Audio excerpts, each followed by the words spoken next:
I am Alan Brooke, the 7th Baronet, Sir Alan Brooke, and the 3rd Viscount Brookeborough.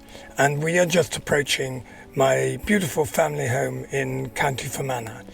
This is not only a family home, it is an important building in Northern Ireland.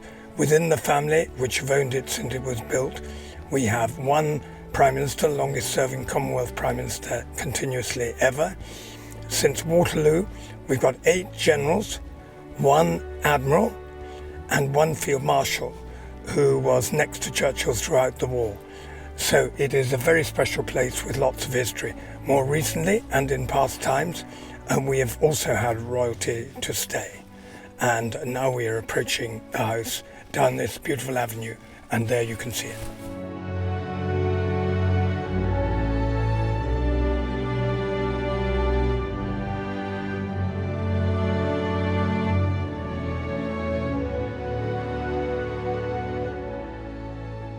Welcome to Colebrooke Park. One's really got to go back. The Brookes, although my name is Brookeborough, to go with the title, the family name is Brooke.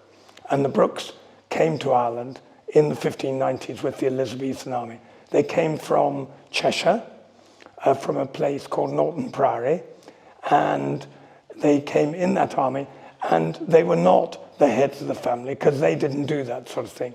He was a second son and whatever. And he was then made governor of Donegal, and they were not given. They had to rent Donegal Castle from the king. And you may well have heard of the Flight of the Earls, which sounds very romantic. But what happened was that the O'Donnells, the O'Neills, and the Maguires, the heads of those clans, fled, the Earls. They fled. And they fled to Europe in order to get help. And when you talk about Catholic and Protestant, Ireland was largely Protestant, Catholic, and those clans were Catholic. And they always hoped that the Catholics of Europe, the French and the Spanish, would come and so-called rescue or fight for them. But of course, they'd learned a lesson with the Spanish Armada many, many years before. And they simply didn't do it. There was a tiny landing in Cork, or near Cork with the French, but they really did nothing at all. And the Flight of the Earls, they destroyed their castles, they abandoned their people, and it wasn't quite as romantic as it sounded. And they went away, and half of them never came back. For instance, and this is interesting Irish titles, but the O'Neill, and my mother was partly O'Neill, but the O'Neill is now Portuguese, because he ended up in Portugal, and he never brought any help back at all. So they ruined their castles. So Captain Thomas Brooke, Basil Brooke, he got Donegal Castle, which was a ruin, and he then had to pay rent to the king, but he was governor of Donegal, and he was given a lump of land, but a lot of that land was just bog land, and it really wasn't worth a lot at all. He also had, of course, the rights of commerce in Donegal, which was a bit better. I sometimes feel that they were made governors of that, rather like the Duke of Windsor was banished at the beginning of the First World War to the West Indies, because they didn't want him at home. And the Brookes were probably not that good a group of people, and they were kept over in Donegal, possibly for that reason. Donegal Castle has a very big fireplace, which is historically of importance. It's now, they built onto it a bit and they lived in it, but it's now an architectural treasure of the Republic of Ireland. And they've got a colossal fireplace there, which has a Brooke coat of arms and so on. Then after the 1641 rebellion, they were given land here. They were given 30,000 acres. And sometime between 1641 and 1700, they built a house here, which was not quite what you see at the moment. It was the side overlooking the garden, which you may see in a drone shoot. And it was described as being a long, low building. But a lot of the records of these buildings were burnt in the Troubles in Dublin, because they were in the courthouses in Dublin, and they were burnt. So we have no real exact plans for it. But then that was built before 1700.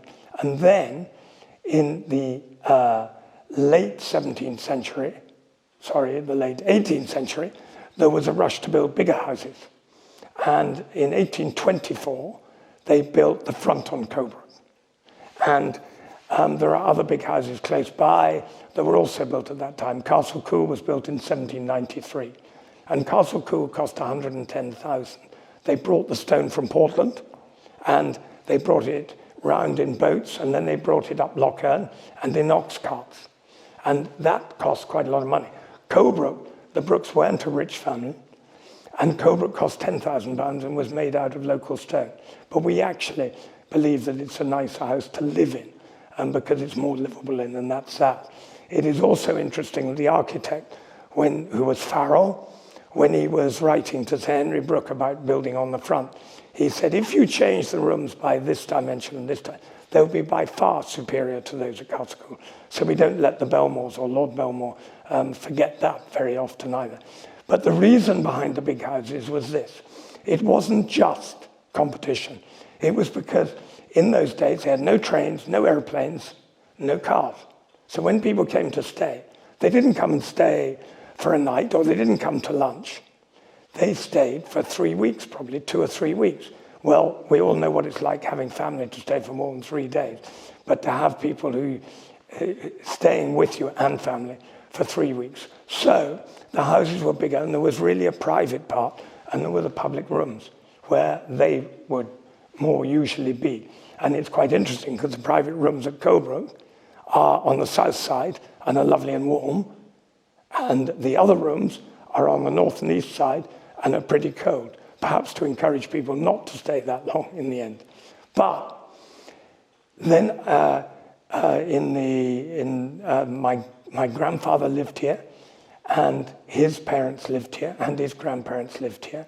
And my grandfather, after the First World War, came back home, and they had 3 children, my father and his 2 brothers. The 2 brothers, the elder and the youngest, my father was in the middle, both died in the second. They were killed in the Second World War. And my father married and went to Ashbrook, which is the dower house down at the other end.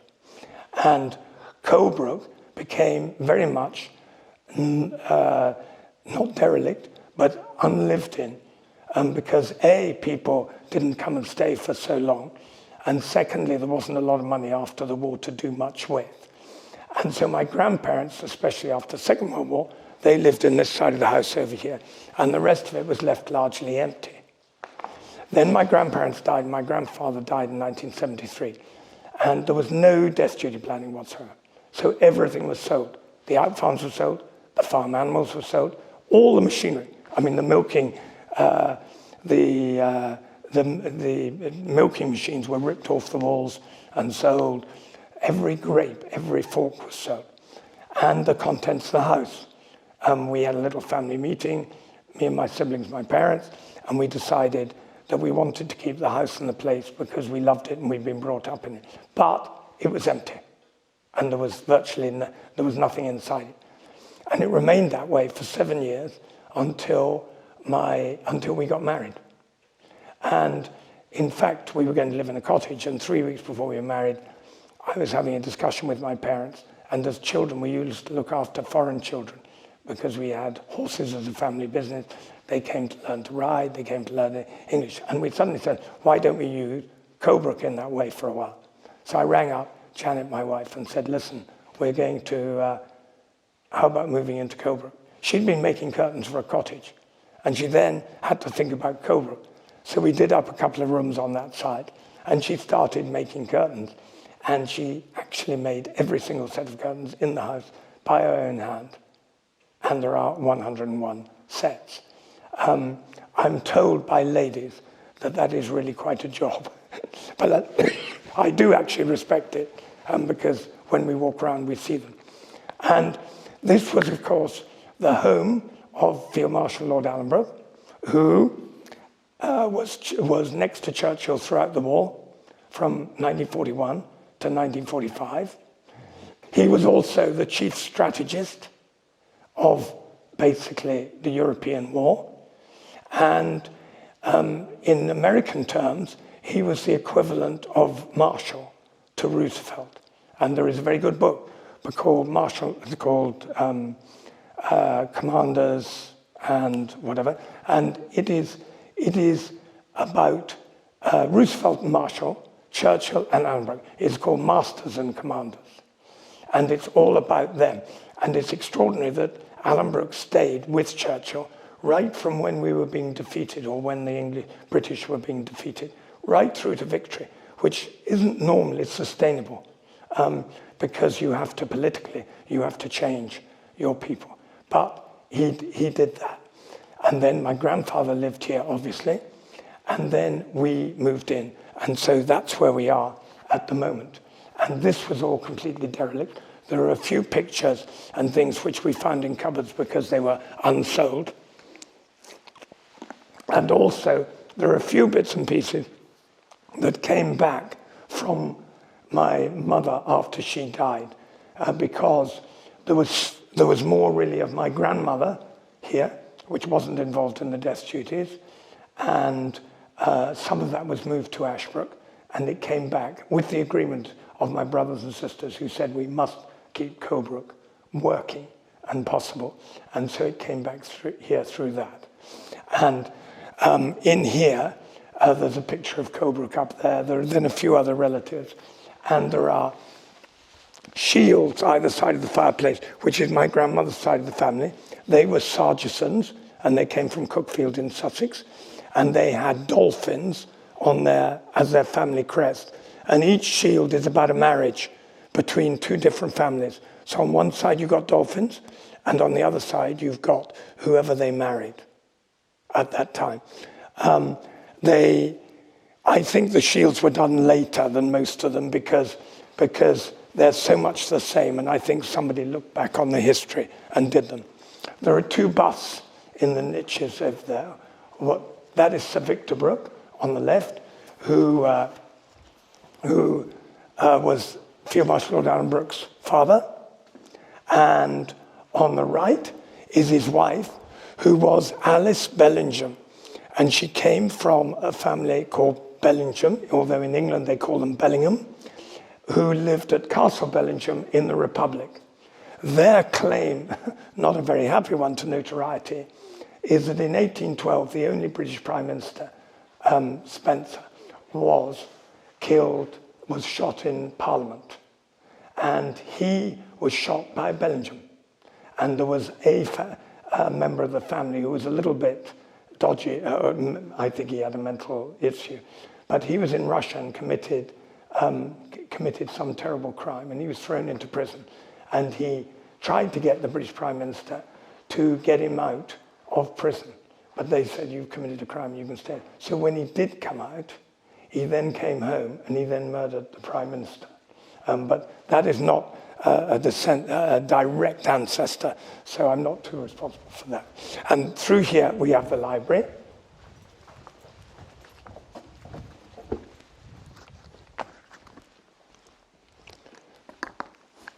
And the wallpapers that are in the house are all original from 1834.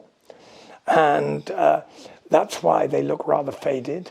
And perhaps when they were originally put on the walls, they must have been quite glitzy, because you can see in certain places where they were covered up by pictures, and they're less covered up now, and you've got the gold and the green and whatever. But they would obviously be far too expensive to replace, and probably faded like that, they are actually a little bit nicer. Those two pictures there are my grandfather at the time of the First World War and my grandmother. The family obviously didn't really like that because that was hidden away. And of course, it's just the date, isn't it? It's in the 1920s, and it's quite interesting. And my grandfather was in the 10th Hussars, and he won a military cross in the First World War. And of course, he then came back home to in effect, fight for Ulster. And of course, there was partition in 1920 when the Republic of Ireland was created. and it was finally, Northern Ireland finally came back into being in 1922. Therefore, it is 100 years old this year. The mirror was still here, luckily. It wasn't there, but it was in a cupboard somewhere. That is a more recent picture of Colebrooke with the Sika deer. And that is a particular stag who was there, and the artist came and painted it as it was. It didn't sit around, but he went there and saw it and took photographs. And the Sika deer are important to us because we had absolutely no money when we came into Colebrooke first. And so we started off by having guests to shoot. And during the Troubles, really, the predominant number of people who moved around in Europe coming to Northern Ireland were the Germans. And they were the Germans who went shooting, went hunting. Because they went to Namibia, South Africa, and whatever, and they didn't appear to worry too much about the Troubles. And at that time, we only had 2 guest rooms, and there wasn't even a carpet on the floor. And there was a rug of one of the rooms. And the only reason that you knew if the guests had been moving around in the night was they probably got splinters in their feet. And that is really true, because it was fairly basic in those days. That's my uncle who was killed in North Africa, Julian, who was a Grenadier Guard. And he was killed in North Africa on the Maris Line. And with somebody called Tufnell, they were blown up the night before the battle. And his body was brought in by Lord Brabourne, which is the Mountbatten family, cousins of the Queen.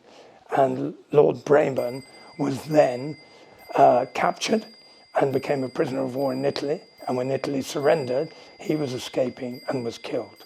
And that was very sad, obviously, too. And my other uncle, my father's younger brother, because my father was the middle one, he was killed in North Africa in 1943. Sorry, he was killed in Italy just a few days before the end of the war. And he got a military cross. And of course, that was terrible for my grandparents because 2 sons were killed.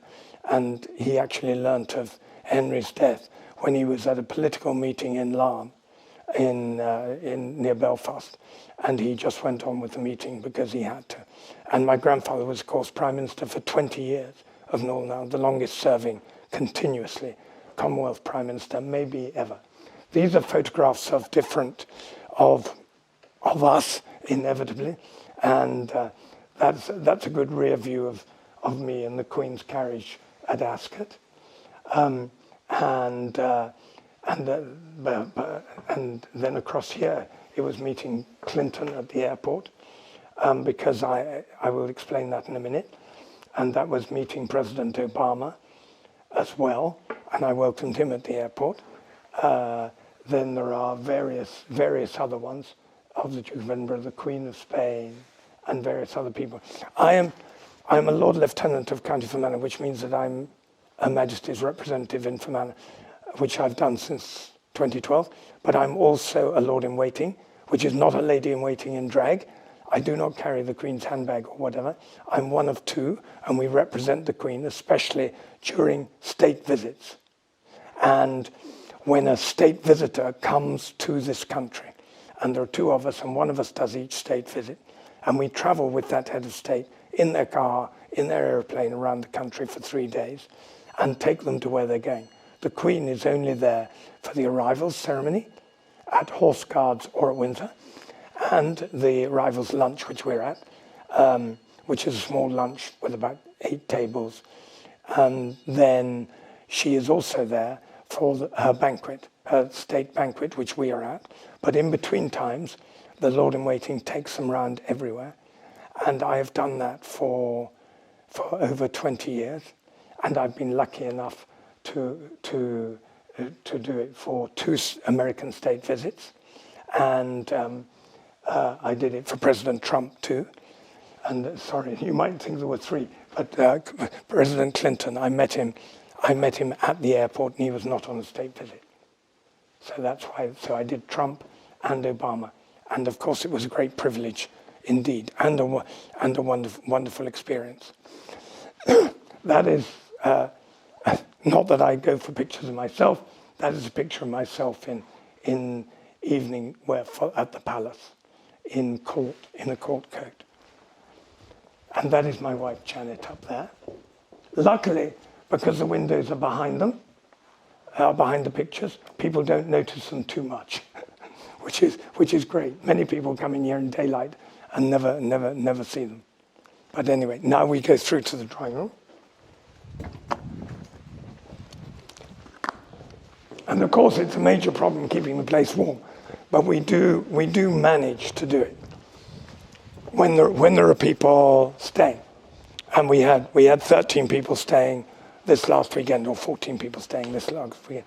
This is the drawing room, and this has, you may well say, well, everything was sold. Where did it come from? This was largely on my grandmother's side of the family, rather than the Brooke side of the family. And when we go back to the origins of the house, here there is a portrait of Henry Brooke, who was the first one to come here, and that is a portrait of him as a young man in Donegal. And he was knighted on the battlefield, and then they were granted the land here. And so he came here. The interesting thing is the Victorians did all sorts of funny things to silver and paintings and whatever. They actually sandpapered his hair, which is why it looks a little bit funny. But anyway, it's a nice portrait. Down here is a later Brooke, and another Henry. And he is known as the bad Sir Henry, but he apparently had a bit of a temper and whatever, and he only had 2 daughters and no son, so it went to a nephew thereafter. But one of those was the First Lady de Vesey, and they're an Irish Republic family, or they lived down there. And the other one, it was Charles Parnell's grandmother. Now this is looking at both sides of the Irish problem, because Charles Parnell fought for the freedom of Ireland, and he has a Brooke, or he had a Brooke as a grandmother, and of course we are more on the Unionist side. But anyway, that's one of those things. And it was also interesting that on my mother's side there is a cousin, Roger Casement, who was executed by the English for being a rebel and for importing guns and whatever, Sir Roger Casement. So we're on both sides of this equation. Those paintings there are members of my grandmother's family, and they are quite nice. The one at the end, with the man with the book, on the bit there, is interesting because they were all smoke damaged, and when we cleaned it up a bit, and we didn't know really what it was, but he was clerk in the Navy. But when we actually read the book upside down, he's doing the accounts for the Navy in 1607. So therefore it dated it a bit better. And that was that. This is a chalice which Queen Victoria gave to Sir Victor Brooke for his christening in 1843. And she had 400, Queen Victoria was his godmother, because Henrietta Anson, his mother, was a lady in waiting to the Queen. And she had 400 godchildren, so it must have cost her a pretty penny to keep them all going. And then there are various other pictures around. And in the far corner, there is General Sir George Anson, who was Henrietta Anson's father. And they are the Lichfield family, who are cousins of the Queen. Patrick Lichfield was a cousin and a great photographer, and who died a number of years ago. And then over here are some others. And that was a Brooke who turned down an earldom in favour of his son or nephew getting a majority in the army. So these interesting things happened in those times. Here, there are various things, but there is a very interesting article.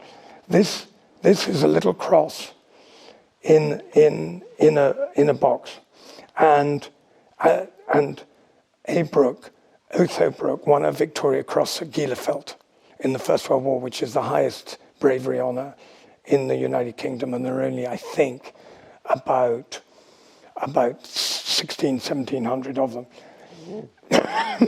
And this came up for sale on eBay 100 years later, after he was killed.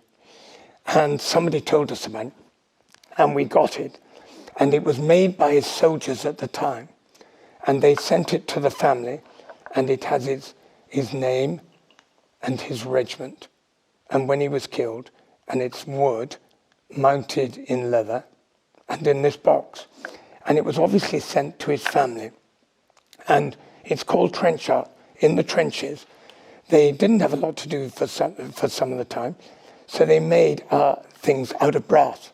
And they made it and sent it to his family. But all the male heirs were killed in the First World War. And so it went down the female line, and it was taken out of a house that was being rebuilt in the West Country in England about 5 years ago. And it's really rather amazing that it's come home after all that time. His Victoria Cross is in the Gordon Highlanders Museum in Scotland.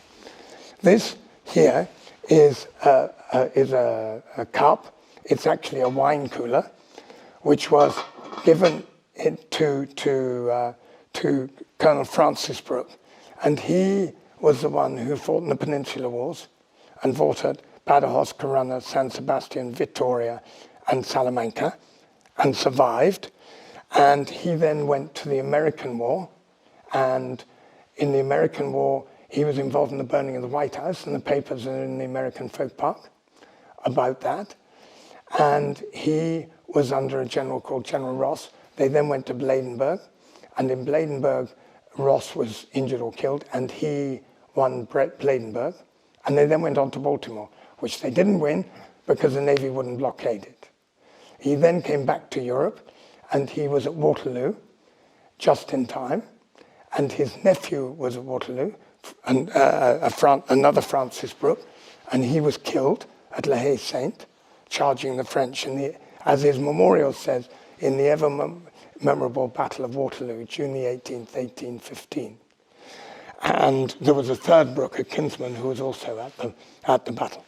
And that was given to him because Wellington never promoted him beyond lieutenant colonel because there was a dispute when Badajoz in the Peninsular War surrendered, and the soldiers got up to no good, and he was held not entirely responsible, but Wellington apparently thought that he could have done more. At least that's what we've always believed.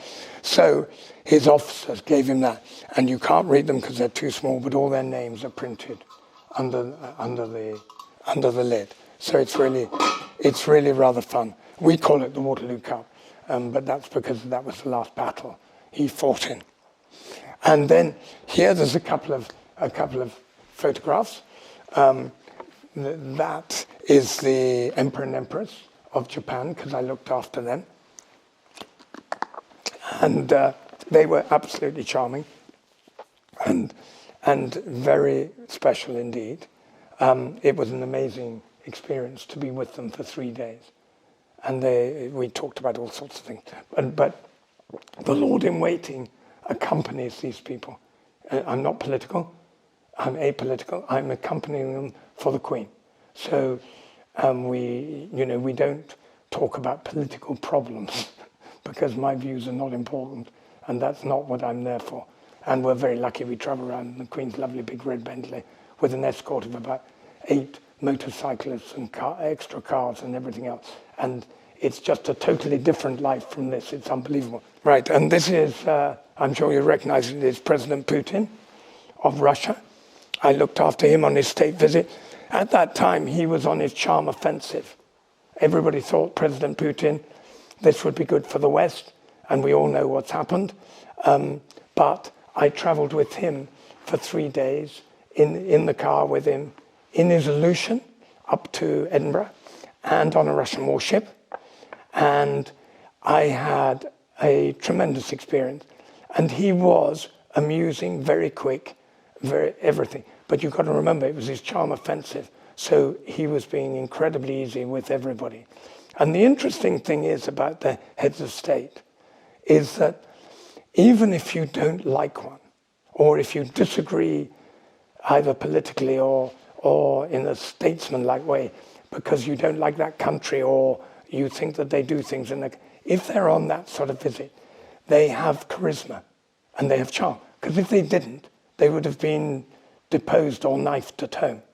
So I had a great fun with him. And we were going past, and there were many instances, but we were going past Lambeth Palace. And I said, "Oh, Mr. President, that's where the head of the Anglican Church lives." And he had no idea that was coming up. And he said, the Queen? And I said, "Okay, the Queen is the head, but that's the spiritual head." He said, "Now I have something to talk to the Queen about tonight." And we laughed. And we had many instances which are not necessarily for this sort of video. And with other heads of state too. And I've looked after South Africa twice, and Becky and Zuma, Poland, Denmark, Italy, America, and so on and so forth. And so and France as well, with President Sarkozy and Carla, who was absolutely charming, of course, very beautiful lady. Right. Those are two photographs of my two uncles who were, sorry, that's my father, and that's the other one who was killed. And that's Henry, who was killed. And that is me at the Garter ceremony. And then we go through here. And we go straight through here because we come back to it.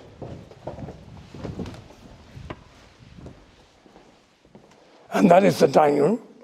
And there's nothing very special in here because it's quite a cold room and it's slightly damp too. But yes, it's a big room. We're lucky because we do sometimes, as part of our business, we have guests to stay, and we're able to have a big enough table. Because I don't know about you, but I always think that if you're on two tables at a dinner party, when your table goes quiet, you always think, "Oh my goodness, I should have been on the other table." We've all felt that. But so we're lucky enough to have everybody on one table. And you get a rather interesting view of the lights when you come up here. Because if you look down, it goes into sort of infinity, down the other end. But that's just...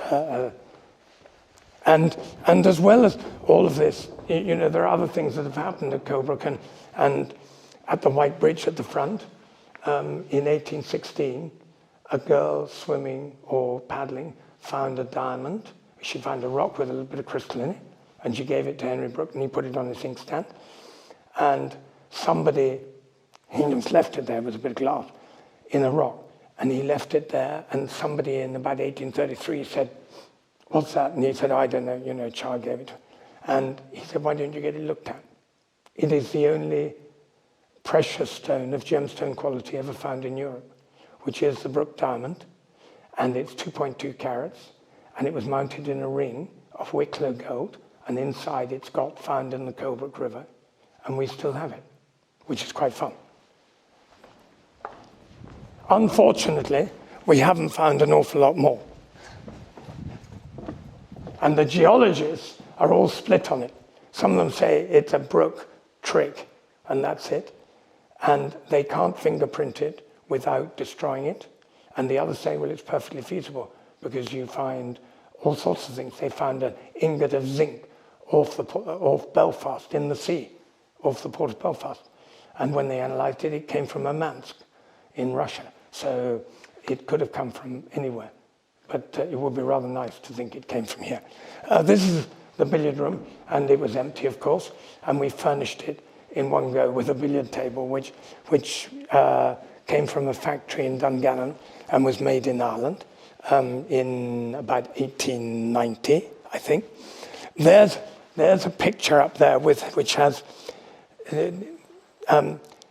two big guns in front, and those were given in memory of two VCs, one a Brooke and one another person who was a kinsman from our parish, and they were put outside the front of Colebrooke. That is the last picture of the House of Lords, the last one that was painted, because I am in the House of Lords, and since my father died, but that is by accident of birth, and they cut down on the numbers, but I was one of the ones elected to be there, so I am still there. That there is a photograph of Alanbrooke with Churchill and with Montgomery when they crossed the Rhine, and during the Second World War. And I see Churchill's walking stick there and everything. Montgomery, it's quite interesting because there is a saying, Churchill and the Irish generals. And if you look at some of the very important ones, they came from within 40 miles of here.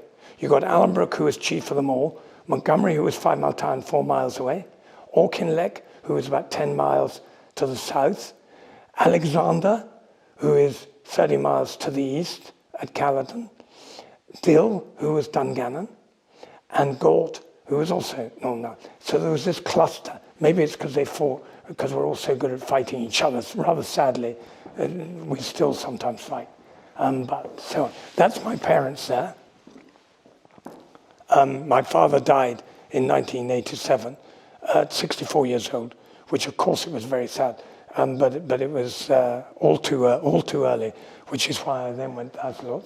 That is a photograph of after the war on VE Day, and it's got the King, Churchill, and then Uncle Alan there, and then the head of the Navy and the head of the Air Force.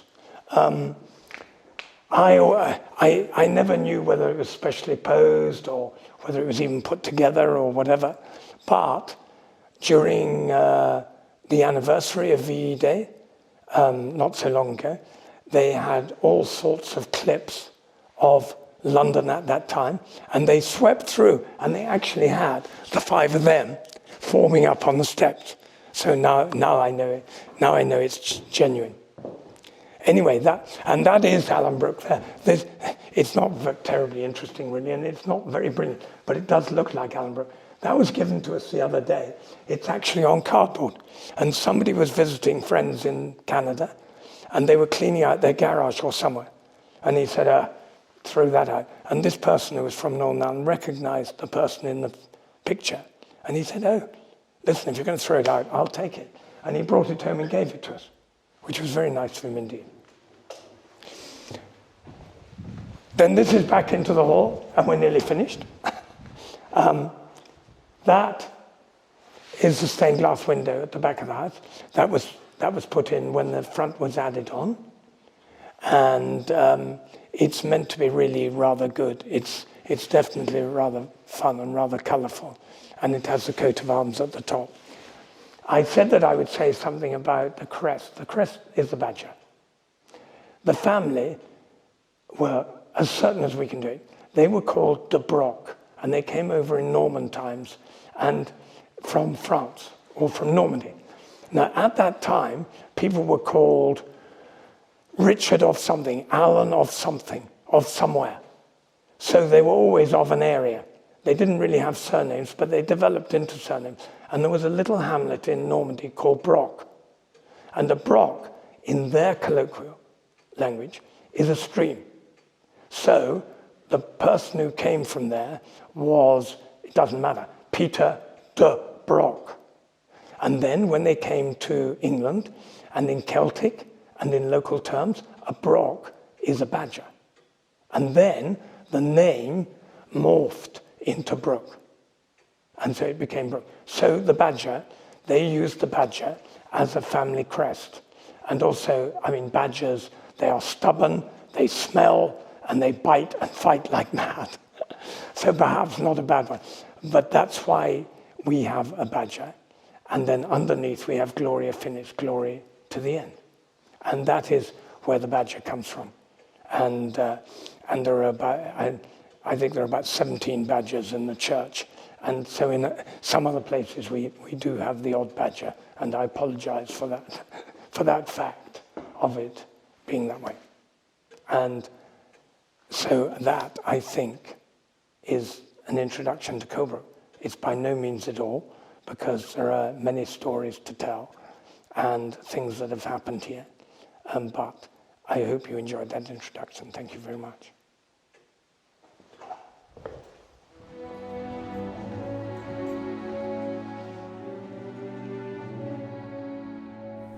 This is Colebrooke Church. It is a family church in as much as it is on our land at Colebrooke, and it was built by Sir Henry Brooke in 1763. On the one side, to the north, it overlooks the beautiful Colebrooke estate and the house, which will be seen later. And on the other side, it looks out to the hills on the other side of the Clocker Valley towards the Irish Republic. And we are 5 miles away from the border. It has a beautiful graveyard and is very popular with those people who have Colebrooke in their heritage.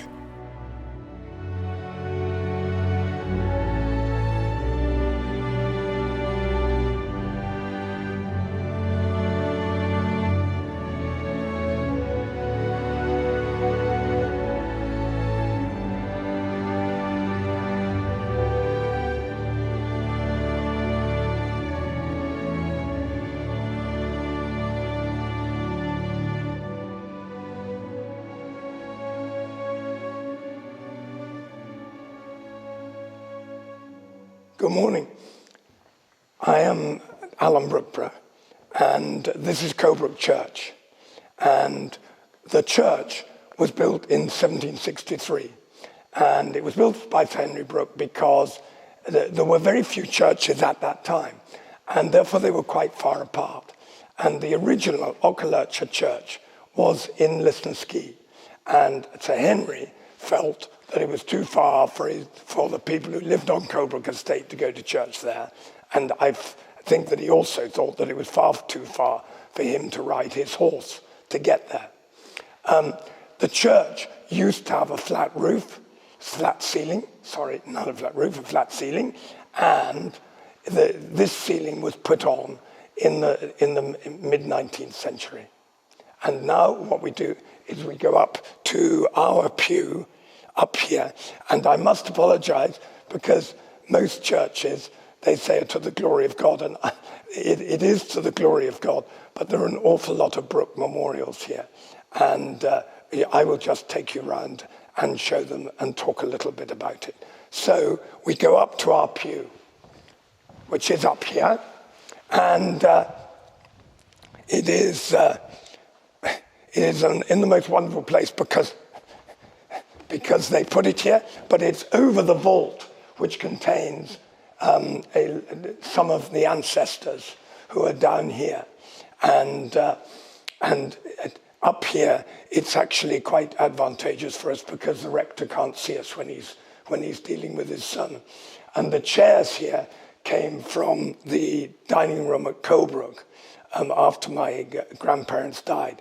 And I know they look quite comfortable, but at the same time, we managed to get cushions for everybody else. So it's not very uncomfortable for anybody. This is a memorial to my grandfather and my grandmother.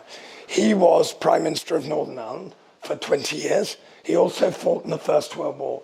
And my parents got this done in etched glass. And you will see that up on the left, you've got Colebrooke Church, you've got aircraft because he was an honorary Air Commodore, you've got his medals, you've got the badger on the left, and I'll tell you more about that at some stage, but that's the family crest. You've then got the house, their wedding flowers, and you've got the sunken garden at Colebrooke with a snipe flying over it. You've got my grandparents, you've got the First World War, you've got a standing stone, which is an ancient stone, which is down at Ashbrook, and you've got the three sons, two of whom were killed in the war, and my father was wounded. You've got the White Bridge in front of Colebrooke, you've got my grandfather fishing, you've got rabbits, and you've got deer. And if nothing else, it provides, especially children during services, something to look at, and they can count the number of animals and various other things. And then if we go across here, this is to Field Marshal Viscount Alanbrooke. And he was next to Churchill throughout the war from 1941 to 1945. And unfortunately, he was perhaps the most important Brooke, but unfortunately, it is put on the particular stone, the granite stone, and it's very difficult to read it. And it also doesn't say very much.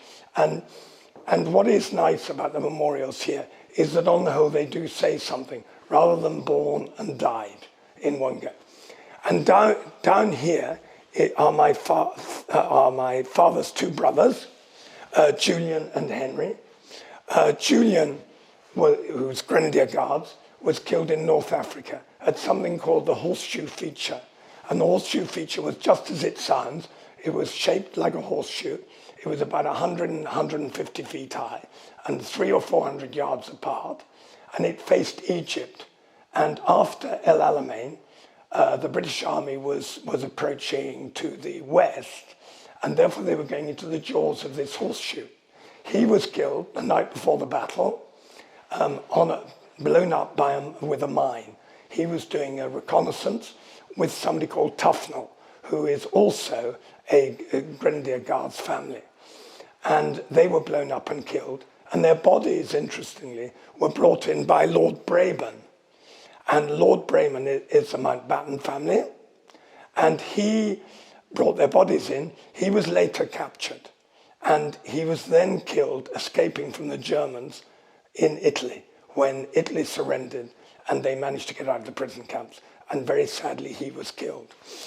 Henry, who was my father's younger brother, my father was the middle brother, he was killed in Italy in the last few days of the war in Italy, and he won a military cross, and he was 10th Hussars, and he was in a tank, and we've been there, we've seen their graves, but in his particular case, we've been to where he was killed, and it was a little village called Bando, and they named the street, not after him, but after the day that it was relieved by the British Army.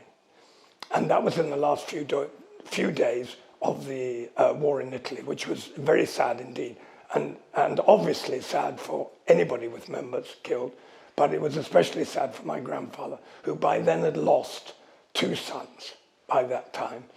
And my father was wounded, and he then went from the 10th Hussars, because they were in the same regiment, and worked in Montgomery's headquarters. It was the policy that where there might have been 3 sons and 2 had been killed, to remove the other one out of immediate danger. My father never liked talking about it because he felt it was preferential treatment, but that was what was done generally.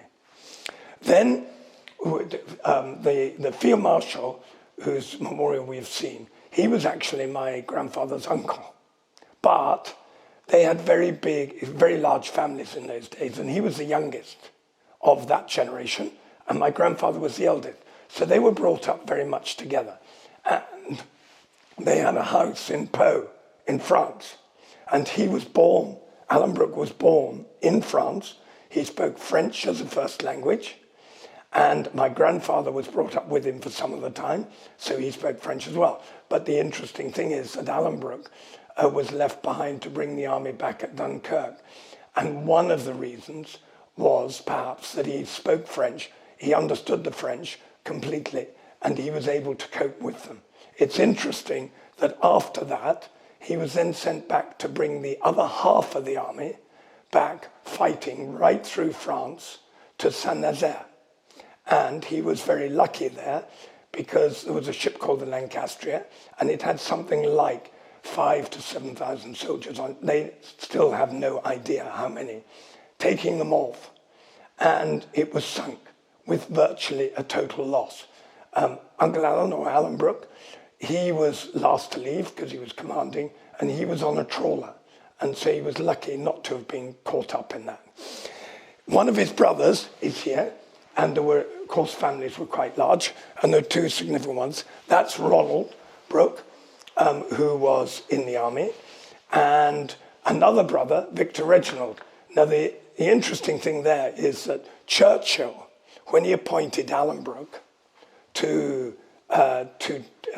command in France, and then as Commander-in-Chief Home Forces, initially he'd never met him, but he had met Victor Reginald Brooke and Ronald Brooke, because he went into Ladysmith in the South African War with them, and he just knew of them as being the fighting Brookes, the stubborn Brookes.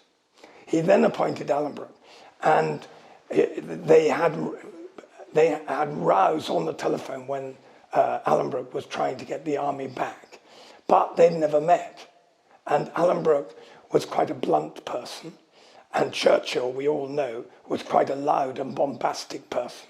And one of the things that he said was something like, well, you've got to get these French organized and you've got to get them moving to defend. We can't do it all by ourselves. And Alanbrooke's response was, corpses can't move. And so they began this relationship that they had. And that went on throughout the war. And Churchill used to say, when I glare and thump my hand on the table at Alanbrooke, what does he do? He thumps the table and glares back. And this was an extraordinary relationship that developed between Alanbrooke and Churchill throughout the war. And incidentally, it was their strategy that eventually won the war. Although you could say that if it hadn't been for the United Kingdom, there wouldn't have been a war to win. But then the Americans and the Russians came in to help actually win it. So that is largely their story, but there's more of that when we go to Colebrooke. This here, this tall one, is Henry Brooke, and he added the front on Colebrooke. And the Brookes first came from in 1641 here, and they built a smaller house, and we'll deal with that at Colebrooke. This gentleman here was in the RAF, and he was 43 Squadron, and he fought in the First World War when it was the Royal Flying Corps. And then he was medically discharged, but the squadron that he led had the Brooke crest on it in honor of him.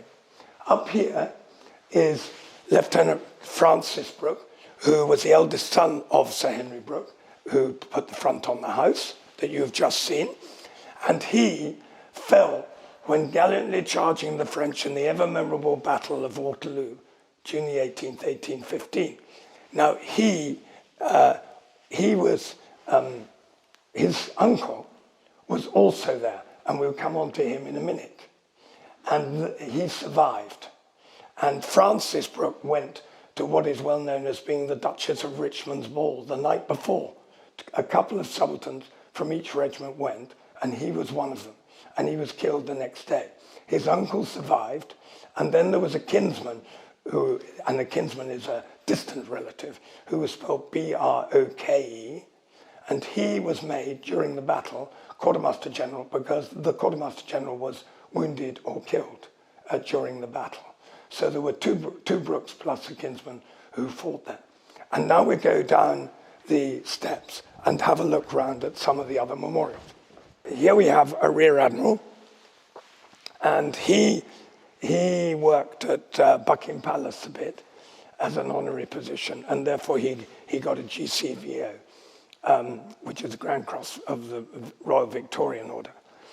And his son was also killed in the war. I have to say that there were 20, there are supposed to be, it's difficult to add up, 23 Brookes who fought in the two world wars, and 18 were killed. So we actually have no first cousins on the Brooke side at all, because of the ones who did survive, they didn't have children, and nothing happened thereafter.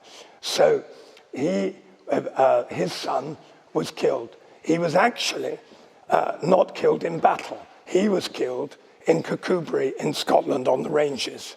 And that was an accident of some kind that happened. But during the war, it didn't matter whether you were in the front line or whether you were a cook or a driver in England. If you died during the war, then you're also a war grave because you were contributing to the war effort. Up there is a Reverend Butler Brooke. And in these big families,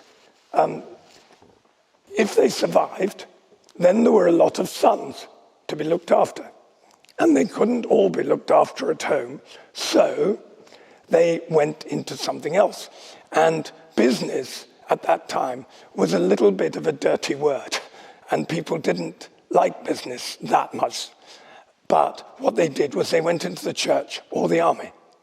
And so that was the Reverend Butler Brooke, who was a rector here at Cunion, which is another church just up the way.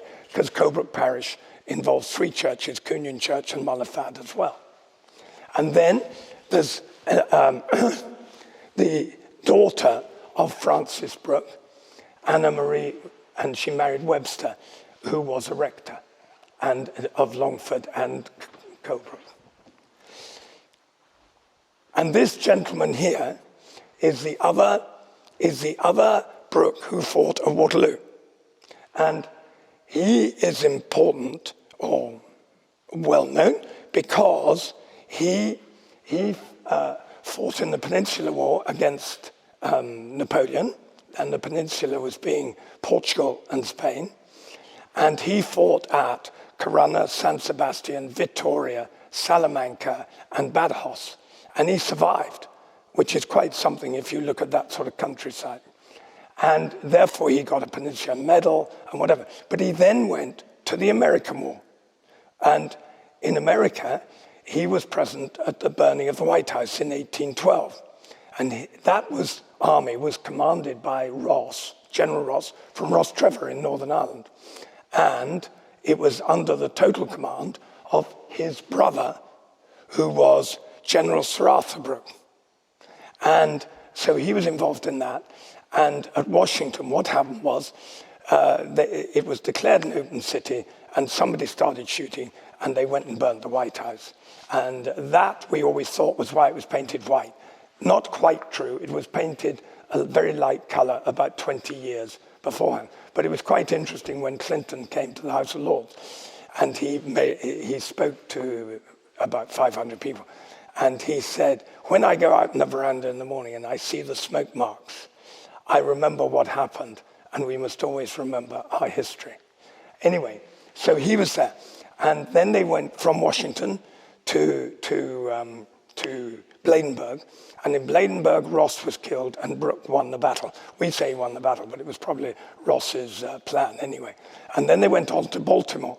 And at Baltimore, they had to withdraw because the Navy, the different armed services never agreed with each other the whole time, and the Navy wouldn't blockade it.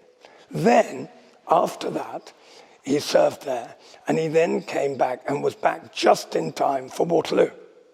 And so he fought at Waterloo, where his nephew was killed, and he survived from Waterloo. And he was never promoted. And we've got a cup at Colebrooke, which he was never promoted, but his officers gave him that at the end as a mark of their esteem, which is a gilt cup about that high, and it's got all their names inside.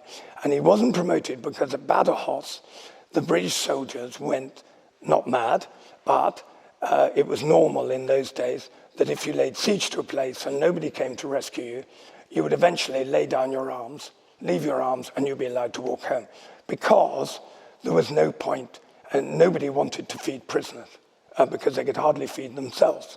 But the French started shooting. Well, the soldiers all went mad. And you can imagine that after months in an arid climate like that, dare I say it, without women, without much drink, without much money, they went into the town and there was rape and pillage. And Wellington, although he didn't hold Francis Brooke responsible, he felt he should have done more to stop it. Well, you try that if there are 4,000 soldiers under those conditions. It doesn't really happen.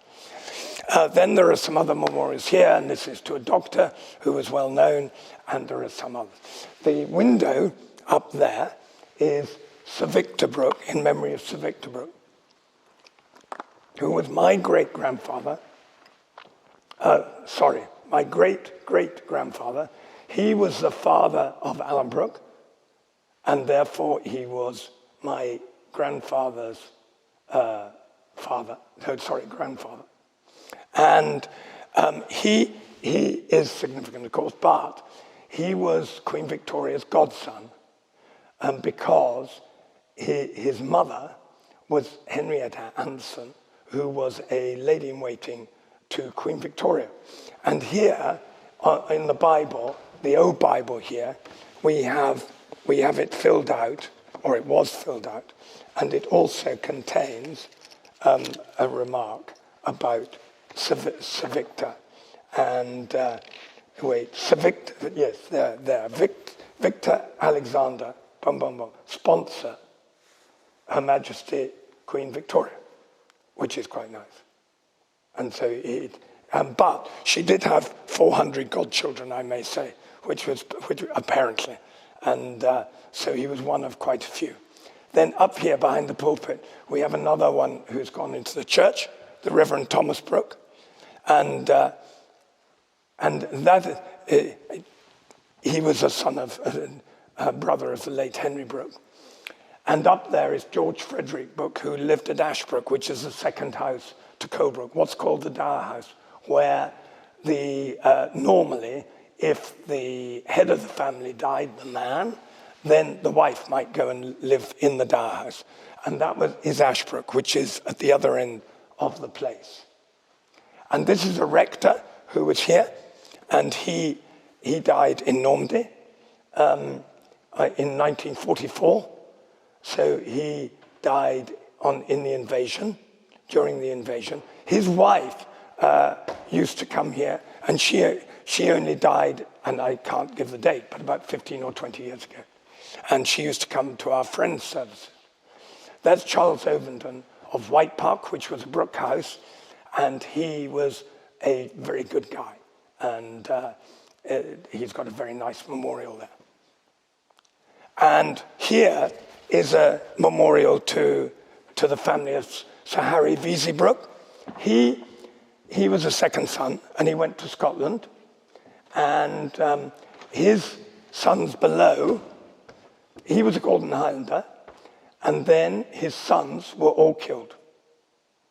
And James Anson Otho Brooke won a Victoria Cross at Gielefeld, which is the highest bravery award in the United Kingdom. And then below him is Henry Brian Brooke. And he when he was a child, liked fooling around outside in the garden, building shelters, living outside. And I think he was a bit of a rebel, really. But he had a slight sight defect, which was probably something like colorblindness.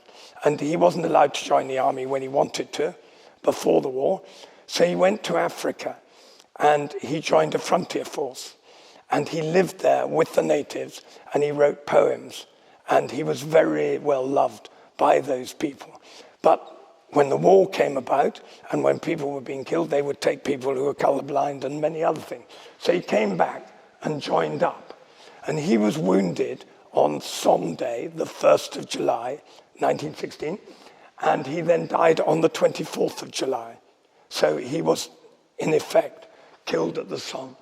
His brother, Patrick Harry Brooke, was Royal Navy, and he died in active service from enteric fever in 1917. So all the male heirs were killed. And his VC is in the Golden Highlanders Museum in Aberdeen, I think. Although he's in the memorial book, in the Scottish Memorial, which is in Edinburgh. That Sir Arthur Douglas Brooke, and the doors of the church were put up in memory of him. Down below him is the Right Honourable Francis Theophilus Brooke. He was a Privy Councillor, and he was also director or even chairman of Irish Railways and the Bank of Ireland, I think, but one of the banks in Dublin. He died or was killed in 1920. He was shot by the IRA. There was a particular document which needed to be signed by a Privy Councillor, something to do with outlawing the IRA at the time or whatever. And all the other Privy Councillors said, oh, they were racing or they were on holiday or whatever, because the IRA had said they'd kill whoever did it, whoever signed it. He signed it, and he was shot in his office in Dublin in the presence of somebody else not by Michael Collins, but by Michael Collins's group, and therefore under probably Michael Collins's order. His son, Lieutenant Colonel George Frank Brooke, he survived until 1966, but he got a distinguished service order, and he was not killed. So in a way, He is one of the slightly rarer ones. That's a memorial to the Ulster Special Constabulary, which was the auxiliary constabulary for a long time. My grandfather helped start it, if he didn't actually start it, and that disbanded in 1970 when the Ulster Defence Regiment was formed during the Troubles, our 20 years of trouble. You will see that below their patrons was my grandfather and my grandmother's second wife, and actually there's a little gap there. So it's one of the places that I know I'm going because I'm the current patron when that happened. That up there is a good Sir Arthur. Don't worry too much about reading into it. It's not terribly exciting. He was just a good guy who ran Colebrooke. This is Arthur Duncan, who called Artie, and he was a gamekeeper, but he did everything. And my grandfather relied on him very, very much. And even towards the end of his life, he used to come into Colebrooke and talk to my grandfather in the evening. And he taught my brother and me everything that we know about Colebrooke and the wildlife and the place. That's to her servant, Jane Farrell, and it was erected by Lady Arabella Brooke. And this one is very significant when you think about Afghanistan at the moment. If you go to the top, first of all, you will see where he fought, which is quite something at the top, because he didn't have an aircraft. And look at it, Crimea, Sevastopol, China, Taku, they were incidentally forts in China. Afghanistan, Kandahar, Dezhou on the right, and India. Now, he was Adjutant General of the Bombay Army, and Bombay commanded Afghanistan, we're talking about in the 1860s. And he, in 1850s, he was Adjutant General, and he was sitting back in Bombay. Meanwhile, Roberts of Kandahar, who was a Victoria Cross himself, was further forward. And Henry Brooke was somebody who didn't like sitting on his backside, and he wanted to go forward to the action.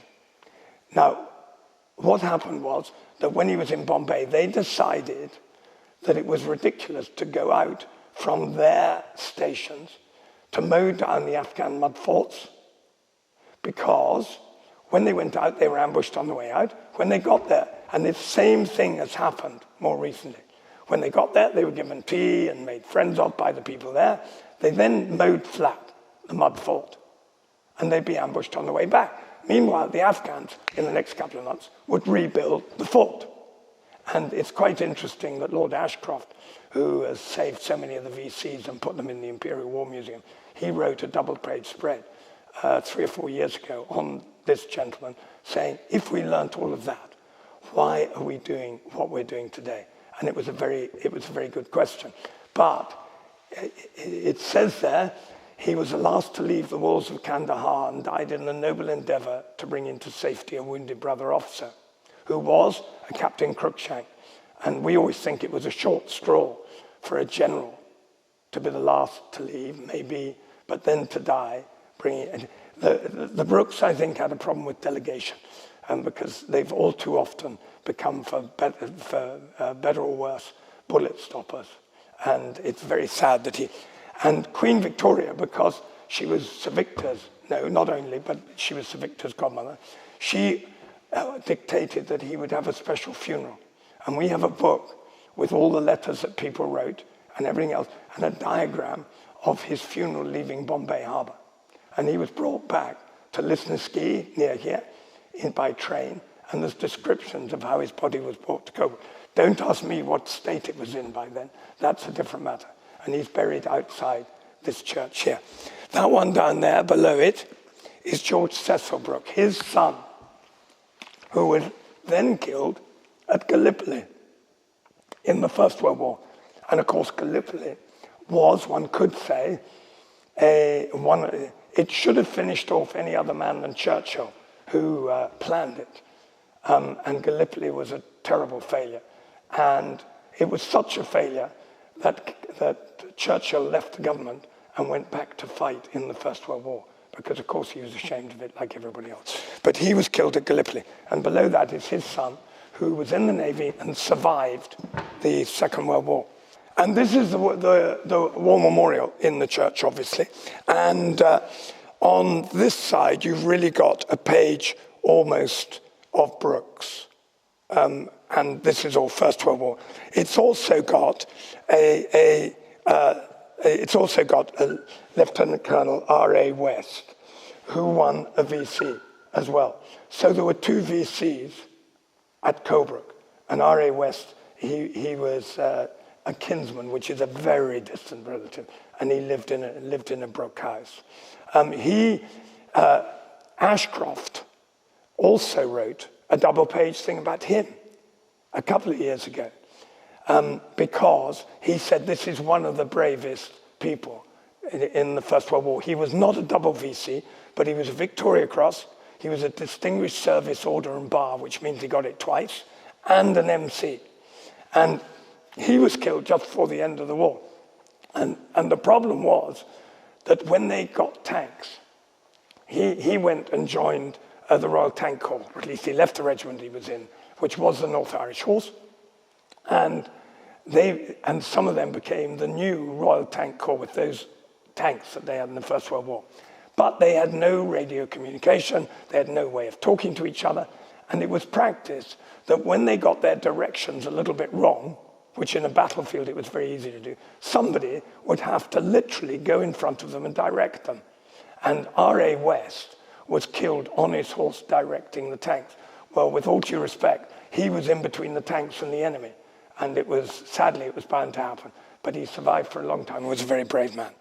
On this side here, it has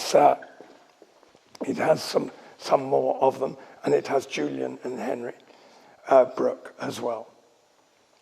And on this side, more from our church who died during the war. And every year, of course, and we lay poppies at it and whatever. The two VCs are quite interesting because at the end of the First World War, they gave, for posthumous VCs, they gave captured guns to the parish or the locality. And in Northern Ireland, or in Ireland, they decided not to give little captured guns because they thought that people might use them during the Troubles, and we're talking about the First World War. So they gave, in our case, 8-inch howitzers, which stood about 7 or 8, 9 feet high and weighed, 15 tons, and they were 8-inch howitzers. They used to sit outside Colebrooke House because they wouldn't fit up to the hill to the church, and there was nowhere else for them. One of them was from Otho Brooke that you've seen, and the other one was for R.A. West.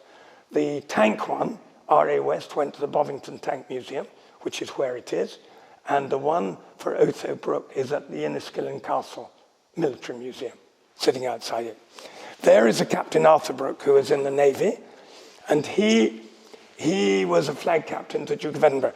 But I think that is by nature of the post, which was something like commander of Plymouth, the captain of Plymouth or whatever. So it's not really a personal appointment. It is an appointment that comes with the post. And then over here, the other side of the door, you've got Arthur Basil Brooke, who was a young son of Sir Arthur Brinsley Brooke of Colebrooke.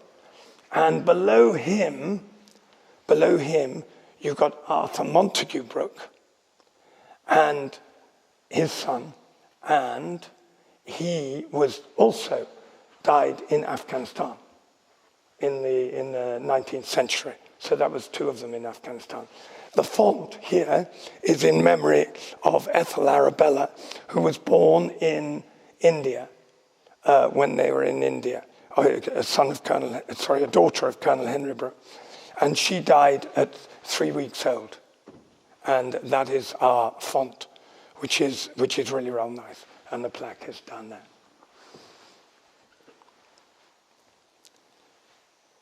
And then up on this wall we have another, when one says a servant, I think that if they put plaques up to them, they were also their great and close friends. And I wouldn't take servant to be too literal. Here is the only memorial inside the church to somebody killed in the Troubles. and there are at least 2 more graves outside. But he was blown up on the gates to Enniskillen, when the town centres were shut off at night especially because of the bombs and terrorism, and he was closing the gates one night. And he was the brother of a groom at Ashbrook when I was a child. But that groom was rather like I've said about servants. He wasn't like a groom. He was a wonderful person. And my mother was an extremely harsh lady, and we were always kicked out after breakfast, regardless of the weather. And we used to go to him, and we'd get sips of tea from him, and he would help keep us warm if it was cold. So he was an amazing person in our childhood. And that, sadly, was his brother who was murdered. Up here is another major general, and Edward Basil Brooke, and there is a lot said about him then, and you needn't try and read it because it takes ages. But he was stationed in Antigua, and we're talking about the 19th century again. And for those of you who know Antigua, you will know about English Harbour, Nelson's Dockyard, and incidentally, Shirley Heights, which a racehorse was called after. But it was more people died in the West Indies from disease than fighting the French. Because that's the way it was. They had no air conditioning. They had all the diseases in the world. However, he served there for 5 years and survived it. And Antigua is interesting because it's the only island which is hurricane resistant in that area. So the ships that they had there, the French and the British, if they didn't have a hurricane resistant port, they had to come back to Europe to get cleaned. And that is called creening, where they pulled the ship over and they cleaned all the barnacles off it. If you didn't do that, your enemy were faster than you were. But if you had Antigua, you were able to do it in Nelson's Dockyard. And that was very important indeed. The French did actually capture it for about 4 months, but the English then captured it back. Halfway down, you will see he scorned delights and lived laborious days. And you will be well aware that soldiers and seamen are always accused of having a girl friend, lady friend in every station that they went to. But further up, and it's difficult to see, you suddenly understand why he scorned delights and lived laborious days. Because his wife was not only very loyal, she actually went everywhere with him. So she rather cramped his style, I suspect. So he worked long hours and scorned delights. Now, if we come back a bit, you will see that there are 3 banners above the pew, and you may have to move to one side to see them properly. There are 3 banners. And if you are created a Knight of the Garter, your banner is hung in St. George's Chapel. On the left is Field Marshal Lord Alanbrooke's Garter banner. In the middle is my grandfather's Garter banner. And on the right is Field Marshal Lord Alanbrooke's Order of the Bath, which would have hung in the front of Westminster Abbey. There is a chapel in the front of Westminster Abbey. And I have been privileged enough and was seriously not only surprised, but truly shocked when the Queen appointed me to being a Knight of the Garter. And my banner is currently in St. George's Chapel in Windsor. And it was quite amusing because one day I was in here and there was an older gentleman who was looking, and he said, "Oh, isn't it great? The banner's up there in the Order of the Garter." And he said, "And when's yours going to be up?" And I said, "Then you'll know I'm dead."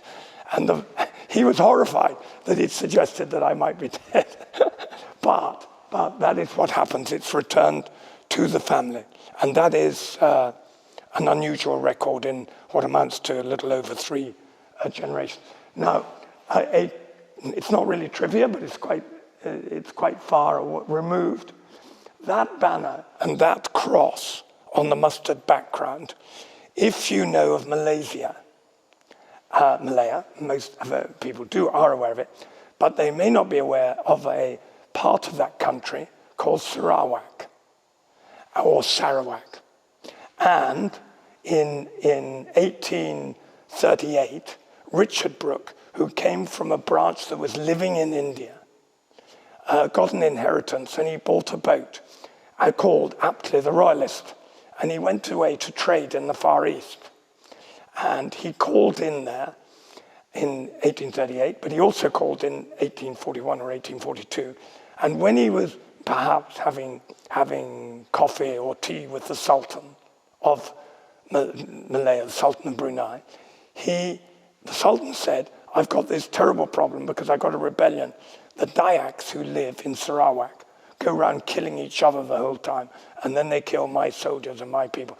And Richard Brooke said, well, I'm a fighting Brooke, I'll sort it out. And the Sultan presumably thought, rubbish, he'll get killed like everybody else. But if you do, I will give you the country, and you will become the equivalent of the sovereign head, the king of that country. But you'll be called a Raja. Well, he did sort them out. And he then became the White Raja of Sarawak, or the Raja of Sarawak. But later on they were known as the White Raja of Sarawak. And the Brookes ruled that. He is, I may say, quite distant. So I'm not trying to claim too much about this. But that branch of the family ruled Sarawak from 1842 to 1947, after the Second World War. And that flag, that banner, was their flag until 1973, when they changed it to a mustard background and 2 lines across it. I believe that there may be a move to change it back, but that is where the banner, that is where it would have originally been on a shield, where the banner has got to, among other places. So really, that is Colebrooke Church. Thank you very much if you have listened to it all. And it is an interesting story, and it's not of any credit to me personally, but I'm very proud to belong to a family that has given that sort of service to the Crown. So thank you very much. Okay, now obviously there are many graves in this graveyard, which is lovely because it overlooks Colebrooke at the back, and it looks out towards the hills in the south, and the border is actually only 5 miles away from there. When I left the regular army, I came back and joined the Ulster Defence Regiment, which became the Royal Irish Regiment, and they were instrumental in fighting terrorism in the province. And I belonged to a company, or part of a battalion, C Company from Lisnaskea, and this memorial has a lot of meaning to us all, because they are members of that company who were killed during the Troubles. And that was just in a very small area here. You've got to remember that over 3,000 people were killed in the Troubles. But this is a very small area around Colebrooke. And the interesting thing is that they were all killed off duty, living their lives, feeding their cattle, delivering vegetables, visiting people. And one was even visiting his wife, who lived in a housing estate near Lisnaskea. And he didn't always go there to stay there because it was too dangerous. And he visited her one night. And it's interesting too, because regular army soldiers were at their most dangerous when they were in uniform. But for the people who lived here 24 hours a day, 365 days a year for 40 years, the most dangerous time for them was when they were out of uniform. And so this memorial here is to some of those very brave people.